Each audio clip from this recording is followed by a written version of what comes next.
Салам радиосунда жаңылыктар.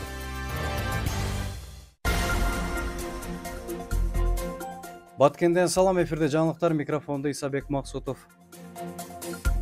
Баткенде 2,5 тоннадан ашык жумуртканы мыйзамсыз салып келген жаран кармалды. Кадамжай районунда ЖМК инициалындагы тургундун башкаруусунда унаанын жүк бөлүгүнөн 40 000 данага жакын маркировкасыз жүк коштоочу жана бажылык тариздөөгө тастыктаган эч кандай документтери жок тоок жумурткалары табылды. Мамлекеттик бажы кызматынан билдиришкендей, автоунаа каражаты Кайрыма Дума ЖЧКсынын аймагына убактылуу сактоо үчүн киргизилип, товар ветеринардык санитардык талаптарына ылайык чара көрүү үчүн Баткен райондук ветеринардык башкармалыгына өткөрүлүп берилди.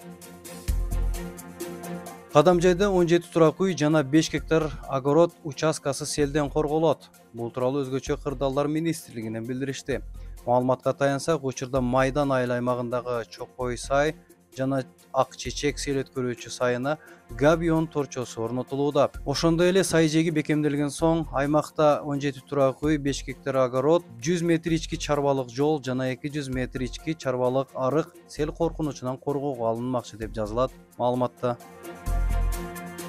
Баткендик балбан кыз Лас-Вегастагы мелдеште алтын куртагынды. Американын Лас-Вегас шаарында өткөрүлгөн мелдеште Дилдара Рахмонова таяк тартыш боюнча 1-орунду ээлеп, дүйнө чемпиону болду. Бул тууралуу Дилдара Рахмонова өзү Салам медиага билдирди. Балбан айымдын айтымына караганда, 11, 12, 13 октябрь күндөрү бүткүл дүйнөлүк таяк тартыш боюнча чемпионат Американын Лас-Вегас шаарында өткөн. Аталган мелдеште Дилдара Рахмонова 10го жакын спортчуну жеңген. Эске салсак, Дилдара Рахмонова 2022 жылы Өзбекстандагы мелдеште 9 мамлекеттин ичинен таяк тартыш боюнча 1-орунду ээлеп, алтын курт тагынган.